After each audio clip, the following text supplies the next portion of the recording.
Welcome, everyone. Thank you for joining me today for Goal Chat. I'm Debra Eckerling, goal strategist, book proposal specialist, podcaster, obviously, and author of Your Goal Guide and 52 Secrets for Goal Setting and Goal Getting.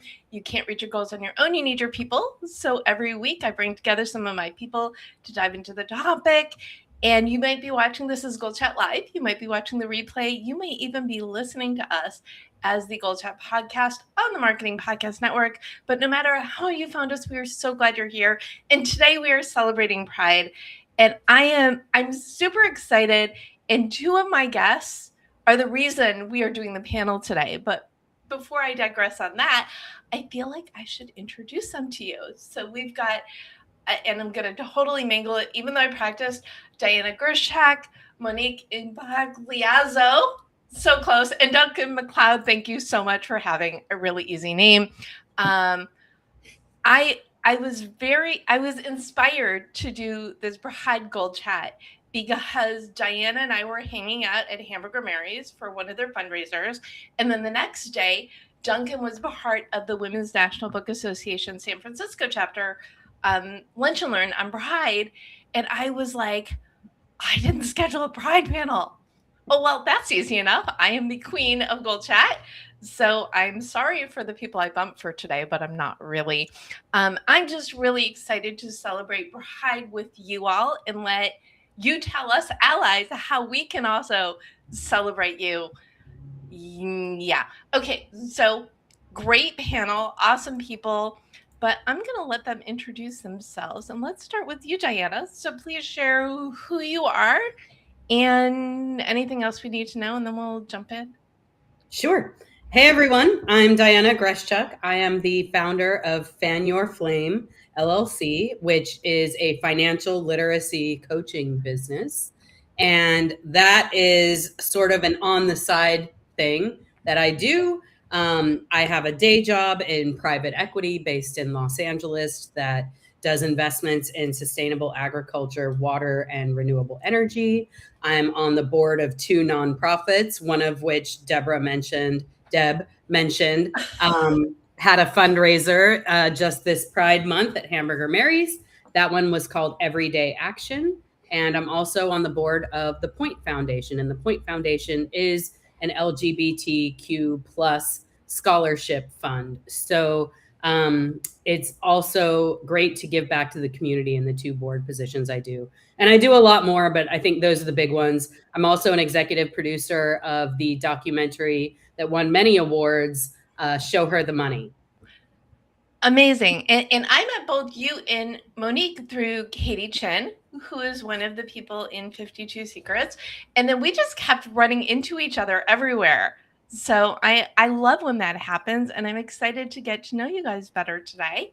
And Monique, you moderated the Show Her the Money panel, and I remember coming up to you and saying, you did such a good job. And I'm super judgy of people who moderate. So I'm like, we need to be friends. So other than that, Monique, go. Thank you so much, Deb. Thank you for having me here. I'm good friends with Diana. Duncan, it's great meeting you today. Thanks for bringing us all together. My name is Monique Impagliazzo. I'm a writer, director, and a producer. I own Manifesting Productions, LLC. We love making films and TV and content that's very inclusive, obviously, of LGBTQ. And I'm also an advisory board member of the She Angels Foundation. The She Angels Foundation gives $5,000 grants to women-owned 501c3s that has to benefit women and girls. I also manage all of the social media and the awareness for She Angels Foundation.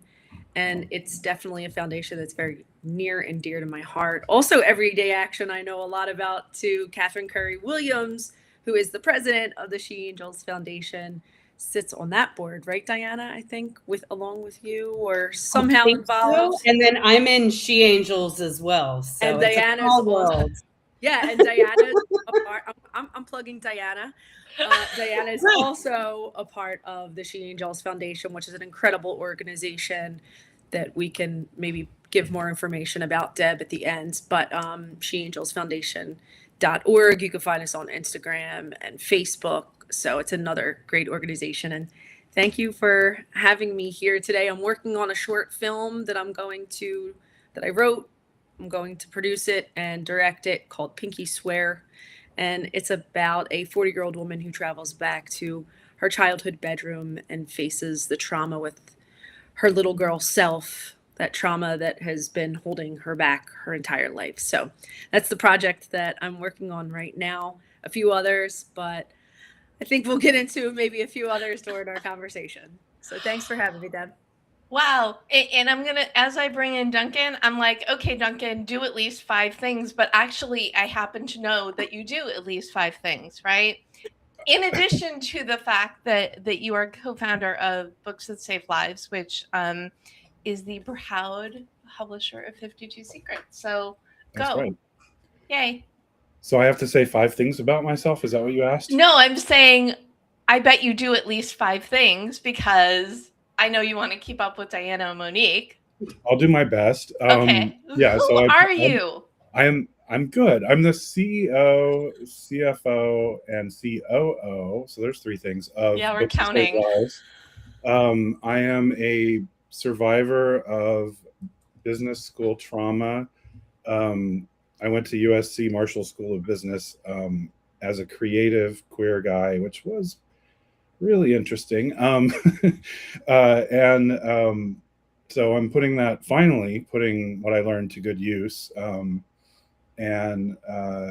entrepreneurship wasn't something I studied, but it's something I'm learning now.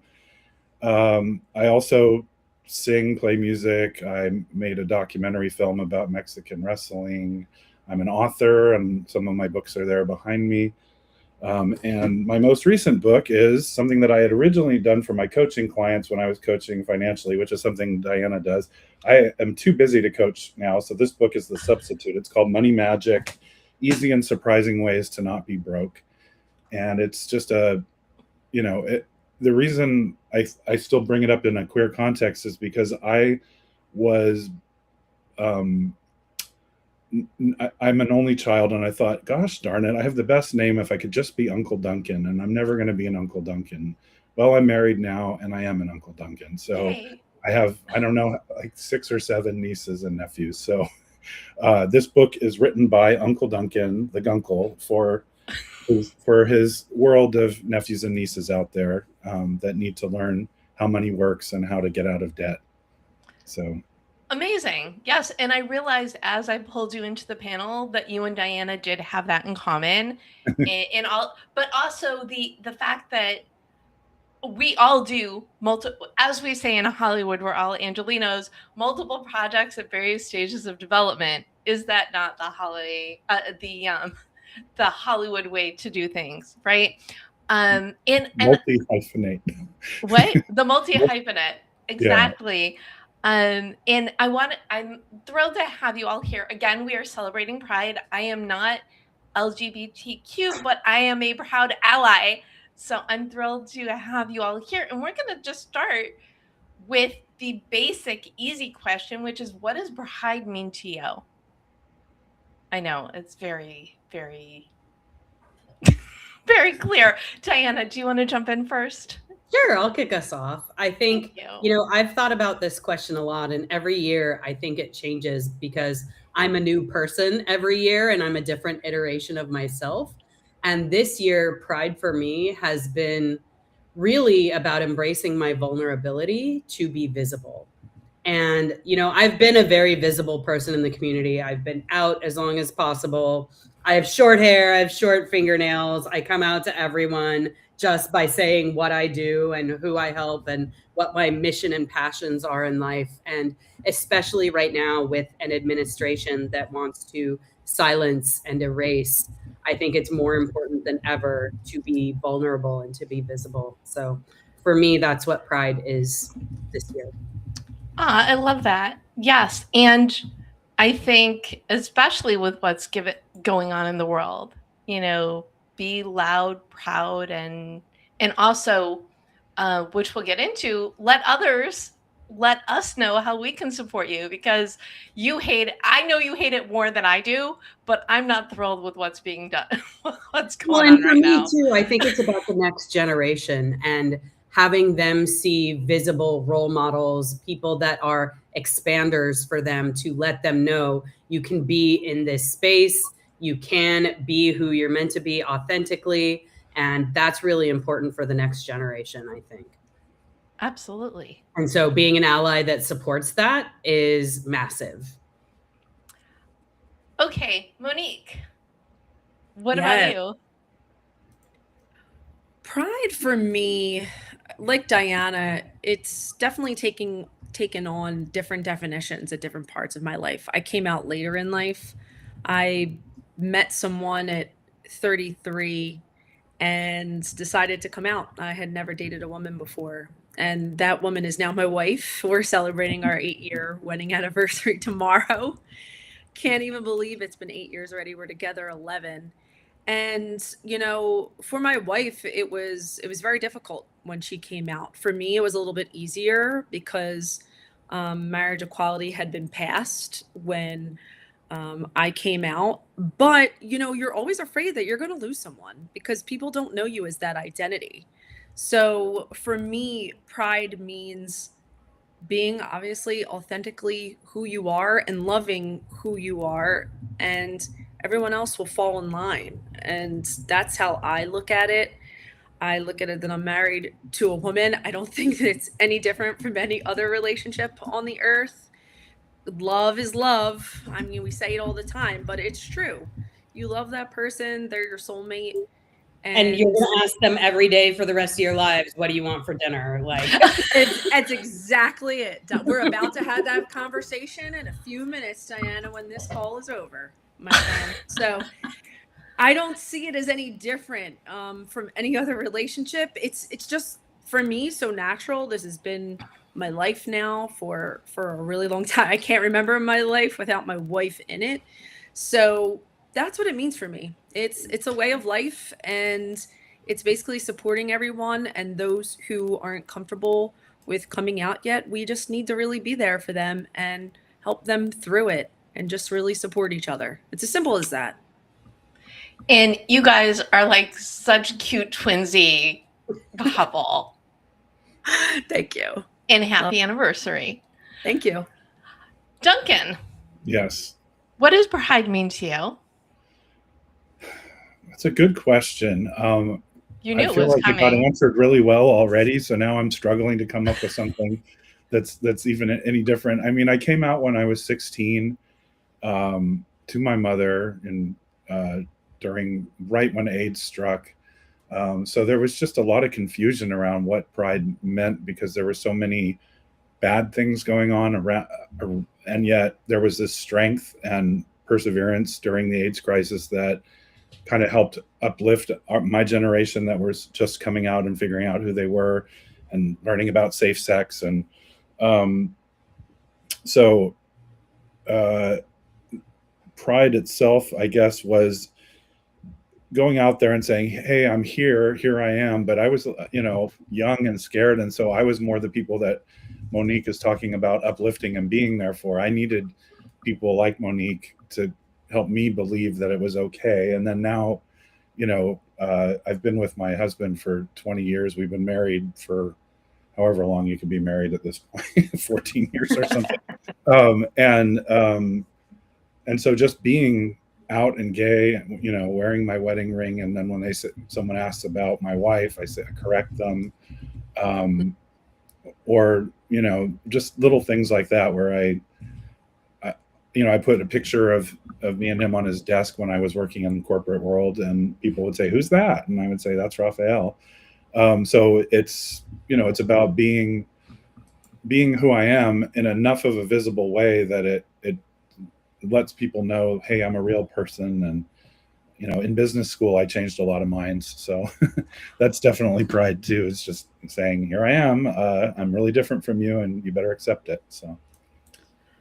Amazing. And it sounds like all of you, in the heart of your work, it's advocacy for LGBTQ. So can you talk a little bit more about how you highlight and make the world easier and more palatable, uplift in the work you do? Duncan, why don't we start with you on that one? Well, we have a few books in our, as a publisher, that we have done. There's Queer Cheer and the Book of Awesome Gay Heroes comes to mind. They're books for really for teens and tweens to kind of start to understand who they are and what it means to be proud of being gay. So in that sense, the books themselves are designed to uplift. And it's part of our mission. You know, we support voices that are being suppressed right now. Also on the side, I'm a librarian at the Tom of Finland Foundation, which is a queer erotic arts foundation. So I'm on the front lines for the First Amendment. And so those are some ways that I feel like I uplift and do my job in the queer community. Amazing. I see a lot of smiling and nodding from Diana, so we're going to go to you next. That's my active listening skills. Thank you. Beautiful. Congratulations, Duncan, Gold on star. being married for such a long time. That's fantastic. So for me and my advocacy work, I already mentioned the Point Foundation. That's really important to me, and I've been on the board with them for 5 years now. And for me, you know, these students have been marginalized. They've been kicked out of their homes. They otherwise may not get to go to college. They have community college scholarships, BIPOC scholarships, as well as full ride scholarships for LGBTQ plus folks and allies as well. And they really want to help them have careers in the world that steer the queer community into big, important places in healthcare, in law, in public policy, in arts and business and everything. And so that next generation piece is huge for me. I think everyday action, the statistics are wild about how many queer youths are on the street and unhoused, and they have food insecurity issues. And everyday action rescues safely food from film sets and movies and grocery stores and corporate events and brings it to community fridges and community shelters and distributes them to the people that need it most in a very timely fashion. And then also, I also work with angel investors, as I'm an angel investor, and I support a lot of queer entrepreneurs and founders with the investments that I make. And I also support a lot of women in the investments that I make, both, you know, those who are born that way and those who end up that way. And I think that's really important too. And I'm a big fan of RuPaul's Drag Race. I go to Hamburger Mary's whenever I can. Love drag queens. Went to RuPaul's Drag Race Live. I just love the entire franchise. Point Foundation had Michelle Visage, who's a judge on RuPaul's Drag Race, at their most recent graduation ceremony for the scholars. So I'm all over this. It's all over my face. I've painted it in the folds. It's everywhere on me. So amazing. And I will say, if you're going to Hamburger Mary's, you go with Diana and you're going to have an even better time than you ever. I mean, I've been before, but there's nothing like the experience of being, you know, at one with Diana through the process. It just made for an awesome evening. I remember, though, when you did the panel for Show Her the Money, which was, what was it, last fall? And it was a different, I'm blanking on, it was a Women Entrepreneurship Day, right? I've done a lot of panels, and I recall you being there at the book signing, but there was probably a female entrepreneurship theme to it. That's a lot of what we do in those panels. Right. But I remember, and I can't remember who said it, it was like everybody in the film was either gay, pregnant, or both. Sounds about right. Yeah. And how did you both get involved with that? And then we'll go on to Monique for your advocacy. Was it, well, you were an investor. That's how you got involved with it. Right. Project, So I was an executive producer investor, which means I put in quite a large chunk of money for it early on. And then I had a brief little cameo in the film, but really it was important to me to leave a legacy behind because, number one, like Duncan in the money space, I think a lot of women and others, you know, men as well, don't get the financial education that we need from the system. It's just not in the curriculum. And so we are taught to either watch our parents who may not have the best money habits, or, maybe you supplement your own learning, but not everyone, takes responsibility for that and does it really well for themselves. And so for me, I really got behind the education part of it, and Show Her the Money made it very approachable. You can stream it on Amazon and Apple TV right now and learn something that could help you about the venture capital world and how to invest and see yourself as an investor and see yourself as a founder if you have a really good idea. So all of these people here with me today, we're all founders, we're all people in that space, and it's not something that's taught to you either. It's so true. And the other thing that stood out is that one of the investors was Bahaket's son, who is someone that I met at a Silicon Beach event maybe 15 years ago and hadn't seen her since. And there's nothing like watching something and be like, I know this, like literally going through, I know that person and that person, which I think that familiarity piece, the connecting with the information, the money, and the material, you're right. So much of what we do now didn't exist 5, 10, 15 years ago. There were no venture capital funds for women. We couldn't even get credit cards till what, the 70s? Like, this is crazy. Well, and did social media exist when any of us were in school? I'm going to say no. Well, Monique, you're a little younger. No? It was it was like the beginning. I feel like when we were in high school, or just the beginning of like MySpace and things like that. But obviously nothing like it is right now. Right. Well, so I went to journalism school. We weren't taught anything about what's going on. And that's today. What's so great about my 20s is it doesn't exist anywhere online. Exactly. Not even my 30s, but probably for the best. Yes. Anyway, okay, so Monique, what has been your involvement with the film, and then tell me us about the other advocacy things that you're involved with. Yeah, so Show Her the Money really talks about how women only receive 1.8% of the venture capital, right? Diana, you would know that statistic more than me. I've moderated a few panels for Show Her the Money, and a lot of those women are incredible, inspiring founders, supporters, champions of women. And Catherine Gray, the producer, is a good friend of mine, obviously a good friend of a lot, some of us on this call here, Diana, Deb, I know you know Catherine as well. And the day that I met you, Deb, it was also a day of celebrating female filmmakers with the Lily Ledbetter story. Lily, that was right. There were the triple feature movies. Triple feature. So, and Lily right now is on Netflix. So that's incredible. Lily Ledbetter talking about, passing, the equal pay for women. I just actually watched it on Netflix. That's also an incredible film. So you should all watch it if you haven't already. And then I believe they also showed 9 to 5 that day. I did not see that film, but it was an incredible documentary about making the Dolly Parton, Lily Tomlin 9 to 5 working girl film. So yes. And it was just an incredible day that, women were together. There were filmmakers, there were venture capitalists, there were angel investors. There was just all of these women in a room to get brought together. And they were there connecting, and who knows what happened from just having everyone together that day. And, there was a great panel about Show Her the Money and answering questions about venture capital and about investments for women, and women were able to answer questions.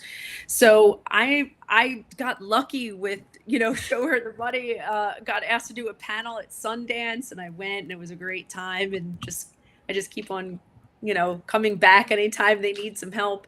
And I just love the film. I love what it has to say. And then I'm also involved with the She Angels Foundation, that 1.8% of women receive charitable giving. So we get less than animals receive.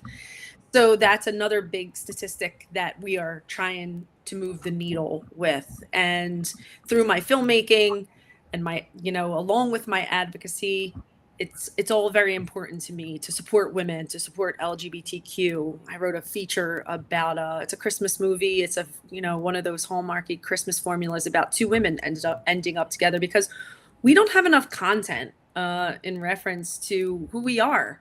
And what a better way it doesn't end in heartbreak. Yeah, exactly. It's not all sad. It's actually a happy ending. So it's important for us to see this on screen. When I was coming out, I was just secretly watching The L Word, and that was made how long ago? So we just need more content like that. Please, we need to just keep on doing it, keep on advocating for it. And I will continue doing that myself for both, LGBTQ and women as well. I'm just a sucker for the underdogs. I just want to see them all win. So, well, we should all want everybody to win, because is that not what makes life better? Or as I frequently say, you can't reach your goals on your own. You need your people, and the more people you have, the more people you have. Yeah, for me, it's about holding the door open for other people, because other people have held the door open for me. So I'm going to pay it forward. Right. You're so good at that, Diana. Seriously. No, you do so much. No, exactly. No, you do it. You do so much. Like, you inspire me, seriously. Everything that you're doing, and for so many different organizations, the work that you do, it's incredible. So thank you. When do you all sleep? Duncan's napping now. No. He's the only one I didn't get a visceral reaction from. Duncan's sleeping now. It's great. Well, as entrepreneurs, consultants, subject matter experts, whatever, and then you've got that extra piece of advocating and educating. So you get to, or it's like I say, it's not you have to, it's a matter of you get to advocate for others, uplift your increase your visibility, hold doors open. But the other thing that I'm getting is you're all very passionate about this. It's not nobody on this call is sleeping through life. You're like, I'm here, I'm doing the thing, world watch out. Yeah, have you always been that way? 3:00 in the morning, so yeah. Have you always been this way? Has it always been part of your makeup that you were always going to be this go-getter no matter what you did? I'm imagining you were born this way, Diana. Oh, right? Okay. Well, Duncan's shaking his head no. It is in my DNA. Like, I started my first business when I was a little kid. I started a Cinderella service where I would do chores for the neighborhood moms. And then I was the babysitter in the neighborhood. And one summer I watched 4 kids, and it was like the Village of the Damned, because we were all riding our bicycles and we were all blonde. And I had 2 boys and 2 girls, and they were 10 and like 5. And so it was ridiculous. And so I was always looking for ways to make money. I was the treasurer in the clubs. My favorite color is highlighter yellow. It's in my DNA. Like, I'm a CPA and I love numbers, and my little tail is wagging. I could talk about this all day long. So yeah, I think so. My favorite line, I think, ever is my signature color is highlighter yellow. Incredible. Amazing. Okay, what about you, Monique? Have you always been this go-getter? I'm going to make a difference. That's what life's for. Since I was young, my mom always said, it's just never enough for you, Monique. I was always on the go, always doing things. I actually was thinking about, because it was Father's Day yesterday, and my dad always told me, he always helped me with my math homework. He was very busy with work, but one thing that he always made time for was our sports, as much as he could be there with work, and our math homework, because he always said, listen, math is money, and money's everything. So those were his wise words, Tony Impagliazzo. And but it's something that I won't forget, and it's something that he instilled in me. And he was a very hard worker. He's retired now, so I get my work ethic from my dad. And yeah, standing up for those who don't have a voice. I definitely get that from my mom, who is still the most compassionate person I ever met. And I think it was a little bit of the mix of, those great qualities from my parents that I inherited, but I always wanted more. And I think when I was younger, I thought that, it was a bad thing because you're like, who do you think you are? But mixed with advocacy and trying to help people, I think it is a good mix. And I'm very passionate about a lot of these issues. It keeps me awake at night, but it also keeps me going to know that hopefully we can help at least one person. If we can help at least one person, then it's all really worth it. And that's what I believe. Love that. Yeah, I was raised by an artist who really did embody do what you love. And, that's the best way to have a great life. And when I was a kid, I remember going to do crafts with the seniors. We would drive downtown, and that's, my early philanthropy moment. The other part is if people ask me what you want to be when you grow up, I would always say it doesn't matter as long as I'm having an impact, because we're here, we have a voice, we need to use it, and we get to. There you go. Okay, so Duncan, you were dragged kicking and screaming into being an advocate. Is that what you're saying? Yeah, I had to go through some pretty serious stuff to be in a position to be an advocate. I came from a very, very, very poor background, you know, begging. My mother would go to the grocery store and tell the greengrocer that she had rabbits, and did he have any rotting vegetables that she could give the rabbits, and then she'd bring them home and cut off the rotting parts. So, like, severe poverty kind of takes away any idea that you could be an advocate. I think I had a lot to overcome, and I did. I mean, it was a constant struggle just to get myself to a position where I could start uplifting others, because I was really far down. And then I got into boarding school back east, and I got this like kind of privileged situation for a little while, but then I had a mental breakdown and was back in the mental health system in San Francisco, and struggling, never believing that I could be enough. And it wasn't until I finally wrote a book about my mental health struggles that I was able to like be in a position to help others. People who read the book were like, this is incredible. I understand what my son is going through now, that kind of thing. My daughter, I've never understood her until I read this book. So that was the beginning of my advocacy, was when I finally owned like the parts of me that had really struggled and gone through some difficult stuff. And so now I can write a book like Money Magic, because in my constant struggles to get from poverty to where I am, I bought a house and I made some money, and I, and now I have a publishing company that uplifts the lives of hundreds of thousands, if not millions of people who read our books. So, but yeah, the answer is no. I wasn't always an advocate. I was somebody who needed advocacy. So now I'm giving back. So That's amazing, though. Like, I applaud you wholeheartedly. Thank you, Diana. That is truly the grit that you go through. You being vulnerable about that is massive. I just thank you. It's incredible. It's incredible, Duncan. Thank you. Seriously, for sharing that. A lot of people are going to learn from that. I hope so. Yeah. Steal my thunder. Yes, I feel terrible that you had to go through that, but I'm sure there are so many people out there who are grateful that you suffered, because they are learning from, not great, just the wrong word. Not that I suffered, right? But I shared it. But this is why my business is book proposals. The reason I am such an advocate of people going traditional is because you don't know who needs to read your book. And if you self or you a hybrid, it's less likely that people you don't know are going to read it. So, and I know that Brenda started the imprint at the other publishing company, and then when she went out on her own, Books That Save Lives became its own standalone. And I was just so thrilled. Anytime I mention the name of my publisher, people's eyes open, because literally that's what books are there for.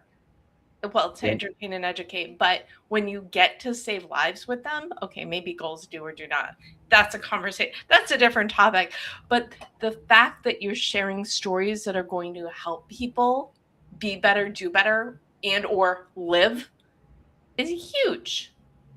And I'm a firm believer that who you've been in the past is no indicator of who you can be in the future. And I think your story really highlights that, Duncan. And I've had my own things in the past, and I'm not the same that I was. And I've done things I never thought I would have imagined in 100 years. Like, I got to work next to Sharon Gless, who did Cagney and Lacey as part of Show Her the Money. And like, I just knew her as Debbie Novotny on Queer as Folk. And I used to watch it when I was just coming out in my 20s, kind of in secret, like Monique with the L word. And just, I never thought I'd be rubbing elbows, or that she'd call me while I was at the grocery store asking how to pronounce my last name for the audiobook. So I think big applause to you.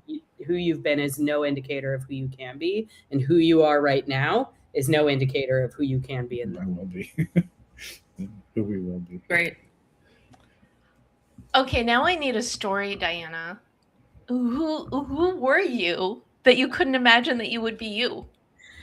Oh, there may or may not have been 1 year at Dinah Shore, and there may or may not have been a wet t-shirt contest and a score of 10. I can neither confirm nor deny.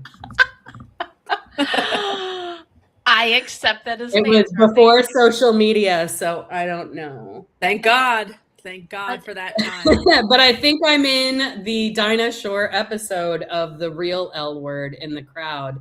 If you pan it, I'm there with a cougar hat and a rainbow lei, so keep an eye out for me. We gotta look. Amazing.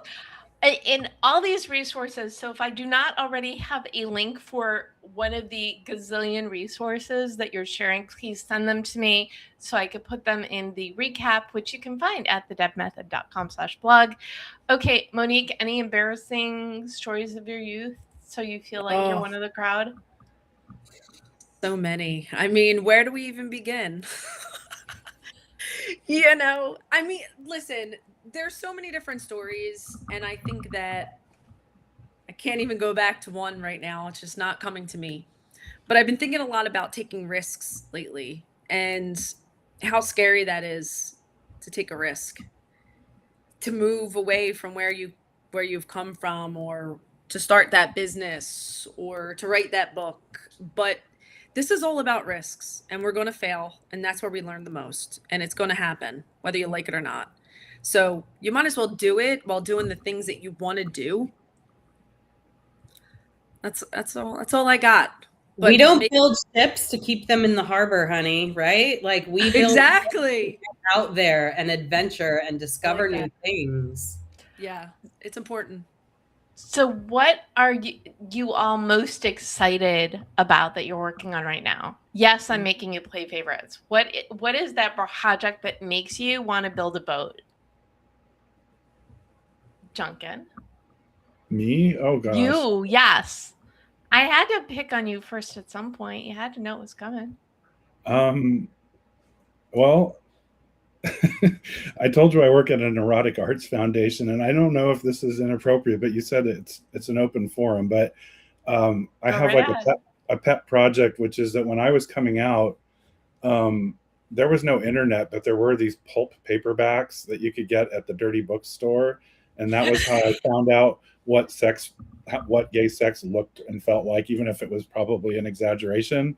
So those books vanished, and you have to buy them for like $150 on eBay. But if you look at my second shelf behind me, those are 20 pulp paperbacks that I wrote and produced and put out there into the world. And it's my smutty legacy. I used to sit in a bookshop in San Francisco on Church and Market, and they had a cat in the window, and I would go find that section, and I would just sit on the floor and read a little bit, and then I'd go buy the book. And at Aardvark, yeah, I remember. Aardvark, that's right. Yeah, great bookstore. That's amazing. Yeah, so I know it's that's a passion project for me that it's very much on the side of what I'm doing with Books That Save Lives. That's, not really that kind of, this is, my fun smut. So there's your You answer. answered that question perfectly. I don't think you could have answered it better. So thank you for that. Well, what about you, Monique? What passion project? What are you most excited about that you're working on right now? I had mentioned Pinky Swear, which is the next short that I'm going to direct. I'm really excited about that. I'm hoping that it'll turn into a series of little girl stories and then maybe go on as a series for little boy stories where men can also heal. So I'm really excited about that. I'm developing it right now where it's going to take on hopefully a life beyond film festivals and beyond streaming, where it could be maybe a bit of a movement. And we'd like to take it to women's conferences and empowerment weekends and into wellness, because it's very much a part of, we can take care of our bodies, but we also need to take care of our mental health too. So it's really important that we continue to have these conversations. And I'm hoping that this film will be a conversation starter for not only women, but men to heal as well. Yeah, that's one I'm really excited about. Oh, that's awesome. Diana, same question.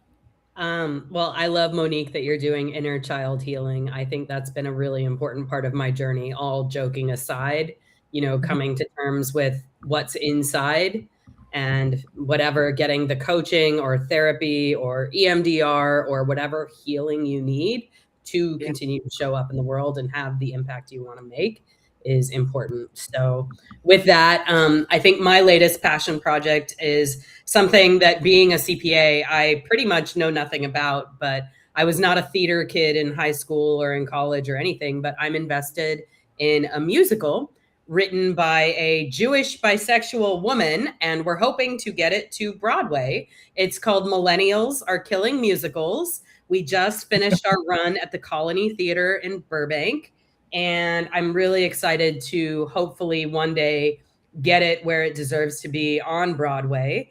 And whatever opportunities come out of licensing and all the things, because it's truly a movement around millennials and in this world of social media. I think, Monique, you may have seen it. Deb, Yes. you may have seen it as well, but maybe not yet. But I think you had Nico, the writer, on your GoalChat recently too. I did. It was the GoalChat the Monday before Hamburger Mary's, actually. So I had Nico, who is the creator of it, and then the director, Kristen, and Carrie Murray, one of the investors, on a GoalChat earlier this month talking about millennials are killing musicals. So yeah, and it's just all just fun. I think the premise that we need to have fun along with all the other crap that's going on in the world. I mean, how else are we going to survive if we're not laughing and poking fun, etc.? And for me, Broadway has been a predominantly male represented space for writers, directors, even stories like Alexander Hamilton, and so, it's a great musical, but I think a lot more representation is needed. And historically, everyday people like me didn't have the opportunity to get invested in something hoping to go to Broadway. So for me, it's a whole lot of things I've never done before. I'm out of my league. I'm learning how to be a trusting, mostly silent partner, besides being an emotional support lesbian where I can be. And really bring some of that more than 2% out there and get it going, because I think it's really important. You're all going to do it. I know it's going to happen. I saw that show. It's incredible. It should be on Broadway already. Anyone who's out there who's listening, bring it to Broadway. It's incredible. And we need shows like this. We do. Original stories too. So. Absolutely. Yeah. Yeah. I will admit, I'm a West Sider, and I did not go all the way over to, where's it, Glendale? Burbank. Burbank. Yeah. Right. But the next time, I have no excuses now. If I can haul my cookies from Redondo Beach up to Burbank, you can do this. I got it. Yes. I clearly feel guilt for missing it, because I do. But yes, the next time. Guilt-free. Put those bags down. We're not going on a guilt trip. Yeah. Okay. Well, I guess I'll just have to wait and see it on Broadway then, huh? Oh, sure. Broadway's a lot easier than Burbank, right? Anyway. Okay, Pam wants to know where she can stream Show Her the Money. Do you want to repeat that real quick? Ooh. Again, this Sure. will be It's on Amazon and Apple TV. And if you go to the website showherthemoneymovie.com, you can find out more information as well. And I think that even has some links to the Apple and Amazon sites for you. And this is going to definitely be a link-heavy recap. So many amazing resources. I also want to say, so I said hi to Pam, hi to Meryl. We've got a couple other people who are dropping in to say hello, Dr. Tanya, and a few others. So thank you if you're watching live. If you're watching the replay, awesome. If you're listening to the replay, even, we just love that you're here and celebrating Bride with us. Thank you. Before I go into my wrap-up questions, you did bring up mental health more than once. So I would love to know what y'all are doing and I don't know where the y'all came from. What are you all doing? All means all. It's okay. What are y'all doing to keep your mental health, especially with all the crazy that's going on in the world? Monique, what is your best tip or best? Yeah, I'm very lucky. I've been working with a coach, Diana knows, Liz Swadek. She's incredible. I'm part of the Warrior Women community, and it's a community that comes together, women doing incredible things just like Diana and Duncan are doing, and as well as yourself, Deb. But it's an amazing community. I'm in the Wise Women Collective. Women are writing books, doing TEDx talks. I'm making a film. So it's a great way to, share what we have going on mentally. Obviously we can all go to the gym and we can talk about working out and running and all the things. And I think it's, like I said before, it's important to keep this conversation open, that we can continue to talk about our emotions, and not everything's fine all the time. So that's really important too. Yeah, that's what I'm doing. Awesome. Community, right? A bunch of different communities, because that's what we're all here for. It's important. Community is very important. Yes. Duncan, what are you doing to keep in those mental health muscles good? Well, it's interesting that Monique mentioned the gym. I was a couch potato for most of my life, and I ended up in a wheelchair for a little while because I'd broken my ankle. But I was so out of shape, and Dr. Donnie, this guy who's a chiropractor, but he does not crack backs. He makes you work out. So I showed up fresh out of a wheelchair, barely able to walk, and I am in the best shape of my life. And there was a huge mental health component to that. And he wrote a book and I published it. It's up there called Your Life Pain-Free. And even though we're talking about mental health, I think that physical health we need to see that there's no separation really between the two. And that for me improved my mental health exponentially in terms of feeling better about my body, feeling like I belong in it. So that's my answer. That's a good one. I like it. What about you, Diana? I think mine's a hybrid of both of theirs. So yes, I've done the coaching. I am a coach now and I'm certified in it as well. The same stuff that Monique is learning through her coach. I also am going to therapy. That's really important. Both talk therapy and EMDR. And EMDR has been massive to help me with working physically through traumas that are stored in the body. I've also been on a very physical journey. I've had a total knee replacement. I've had to have a couple of surgeries, a partial hysterectomy. I had part of my colon removed, and now I'm dealing with some scoliosis things. And so part of what Duncan said is, I'm going to physical therapy twice a week. I'm doing Pilates, and that helps my back. I'm doing yoga. I'm doing the chiropractor.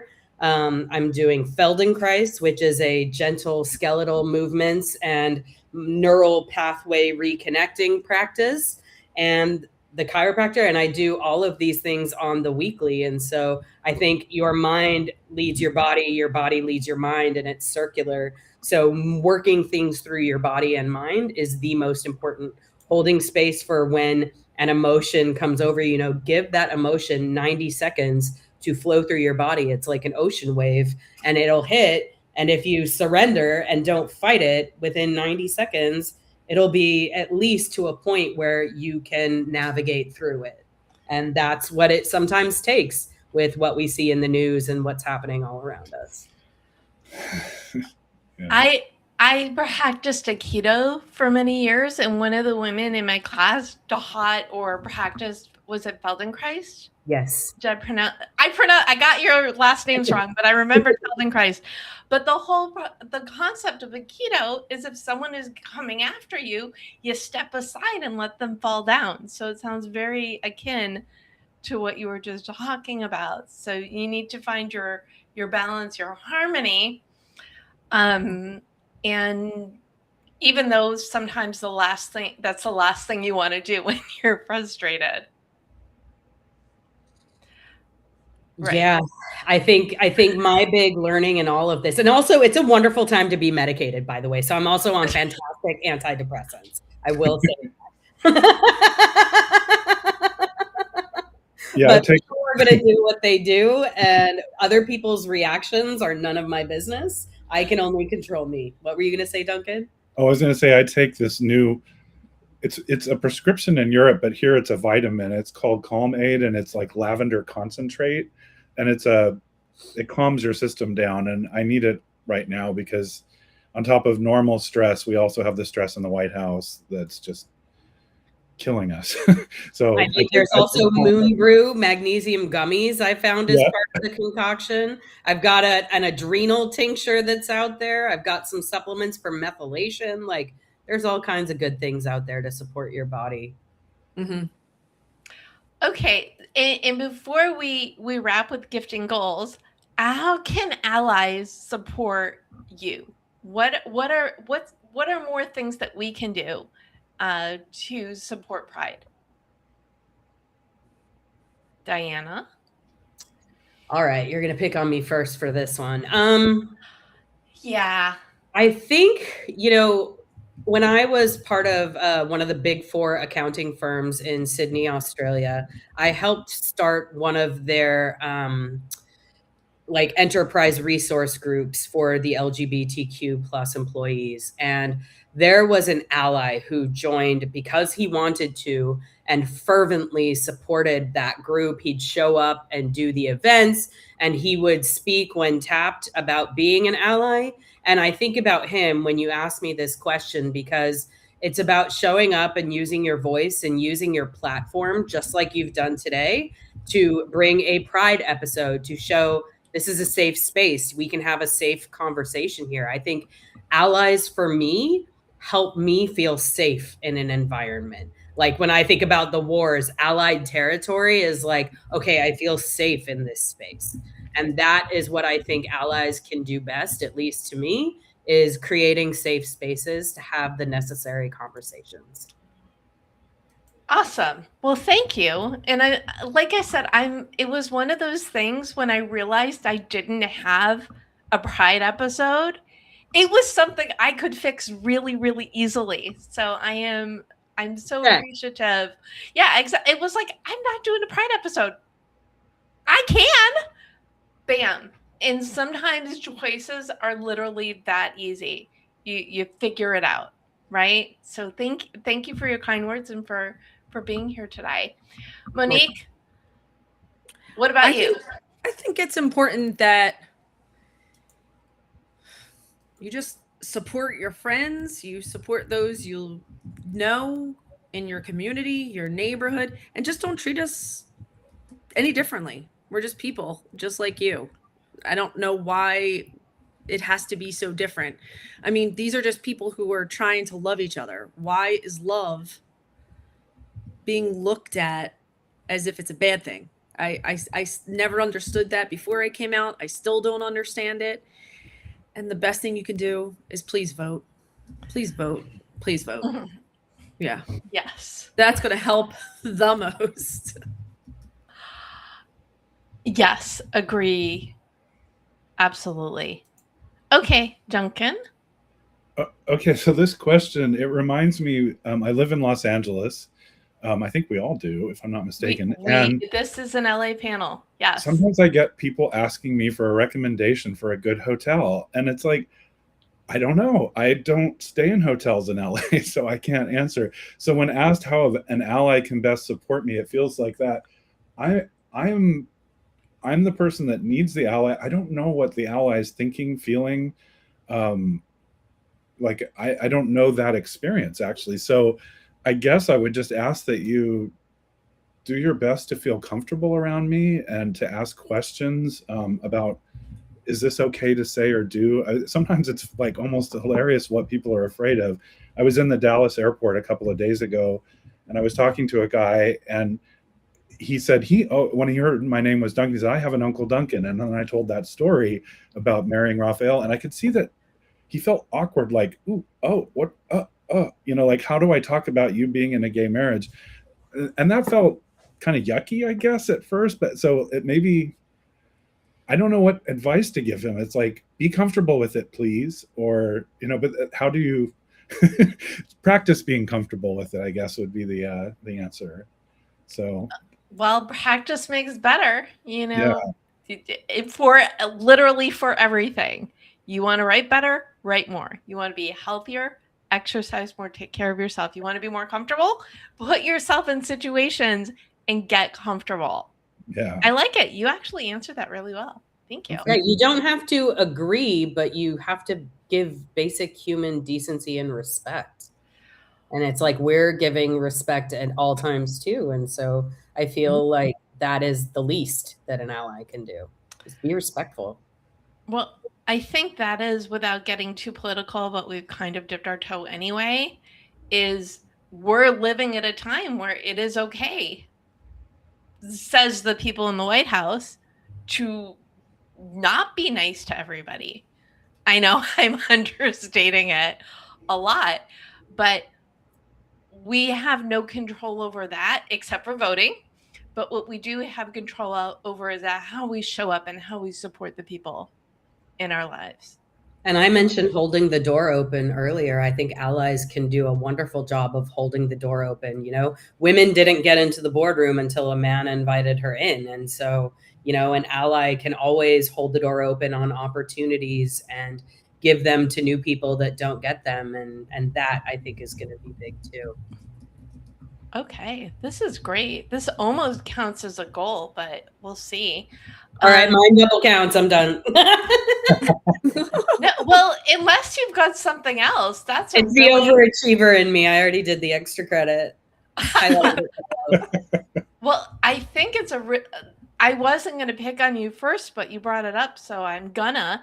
But I think that's the best goal, is to be cognizant of your power, do hold the door open for other people, to see opportunities and uplift, because we all win. I do, in this conversation notwithstanding, I will often have a goal chat where I've got 3 people who do literally the exact same thing, the same marketing service or whatever, but not everybody is going to go. It's not going to be like, I can't highlight everybody because they do the same thing. It's uplifting everybody because the right person's going to match with the right person. Did I explain that well? Or did I just confuse me? Monique's like, sure, Deb. I think I'm waiting to see where you're going with it. No, the point is, what's it going to hurt you to uplift other people, even if they do the same thing as you? Nothing. That's the spirit of which we can approach all of the things. So yeah, Diana, I took for granted recently in a annual general meeting at my day job, I took for granted that there's always opportunities to be on a nonprofit board. And so I'm on 2. And I ran into someone and she'd been trying to get on a bunch of different boards and was getting no traction and no one was responding to her. And so I'm like, holy cow. Okay, well, now I know if I get asked to be on a board and I don't feel I can do it justice, now I think in my head, oh, maybe I can throw this opportunity to her because she was in the market and looking to do something like this. And then she can see if it aligns with her time commitments and what she stands for and go from there. But keeping people in mind for opportunities as simple as that. That's great. Okay, did you want to add another actual goal, or do you want to keep the goal that you're gifting? Hold the door open, because I'm going to stand firm. You're going to stay. Hodor. I think that's from Game of Thrones. I just have to quote it in case I violate any kind of rights out there.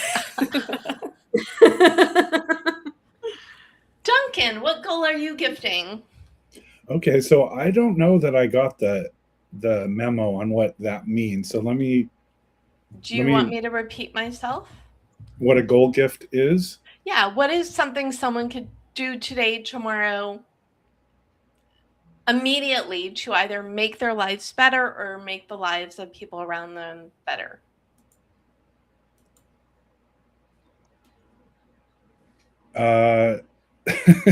Good question. Can you come back to me? Monique, think about that. Is it LGBTQ or is it everyone in general? You know what? It can be LGBTQ. It can be allies. It can just be a good person. Dealer's choice. Listen, anything you're going to put out there, it's going to come back to you tenfold. So creating opportunity is just going to create more opportunity for you. I love that word. It's actually one of my favorite words, opportunity.